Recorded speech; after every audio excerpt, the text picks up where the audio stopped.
આવે તો ફોન ઉપર હોય છે, આખો દિવસ આમાંથી ઊંચા જ નહીં આવવાનું, હું કેટલું વૈતરું કરું, હું તો થાકી જાઉં છું. તમે વિચારી જુઓ કે જેટલી સ્ત્રીઓ 50 વર્ષની ઉંમરે ફરિયાદ કરે છે, બધી કરે છે, મેં તો વૈતરું કર્યું, મેં તો તમારું આમ કર્યું, મેં તો તમારું તેમ કર્યું, હું તો થાકી ગઈ ને, હવે મારા પગ દુખે છે ને, હવે મને આમ થાય છે. કોઈ પુરુષ 50 વર્ષે એમ કહે છે કે હવે હું કાલથી કામે નહીં જાઉં, મેં બહુ વૈતરું કર્યું? સાંભળ્યું કોઈ દિવસ આવું?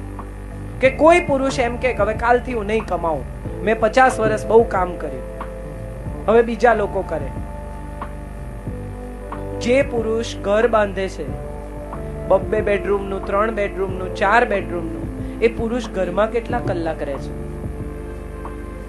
કોઈ દિવસ કોઈ સ્ત્રીએ એવું વિચાર્યું છે કે મોટા ભાગના પુરુષો જે ગામમાં નાની જગ્યાએ ભુજમાં રહેતા હશે એમની વાત જુદી છે, પણ જે બેંગ્લોર રહે છે, મુંબઈ રહે છે, મોટા શહેરોમાં રહે છે, એ જિંદગીના 40 વર્ષ ટિફિનમાંથી ખાય છે.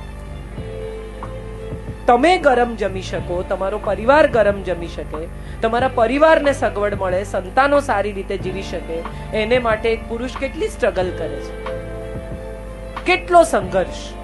સવારે 9 થી 9 જે પુરુષો કામ કરે છે, એને કોઈ દિવસ કોઈ પત્નીએ એમ કહ્યું કે થેન્ક યુ યાર, તમારો બહુ આભાર કે હું આવી સારી જિંદગી જીવી શકી.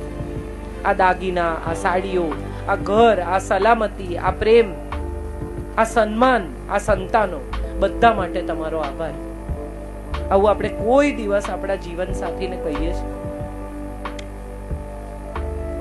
ઉલટાની જ્યારે તક મળે ત્યારે કે એ તો એવા જ છે ને, એમને તો ખાવાનું ઠેકાણું નહીં ને, હું ના આવું તો પીરસે નહીં ને, બોલો આવું કરે, આવી રીતે કરે, મને આમ કરે. અને જેટલી પત્નીઓ ફરિયાદ કરતી હોય ને, એને તમે પૂછો ને કે છૂટાછેડા જોઈએ છે, તો કે ના, છૂટા નથી પડવું, જોડે રહેવું છે, પણ ફરિયાદ કરવી છે. એને બદલે આનંદથી જોડે ના રહીએ. આપણા જીવન સાથીમાં